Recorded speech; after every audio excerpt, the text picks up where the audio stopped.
Hey, Mr. Wilson. Just wanted to show you.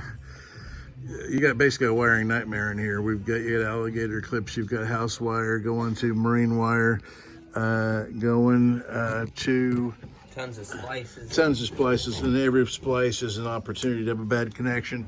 And then up here, you see these little blue clips. Those are the little temporary blue clips U-Haul gives you when they try to wire a trailer into your. Those are for temporary use only, and they're notorious to fail. So we need to, we're going to need to rewire your boat. And it's about a 2-day process. About a 2-day process. So that's about $1,500 plus the wire, about $2,000. So anyway, just wanted to get your approval with that.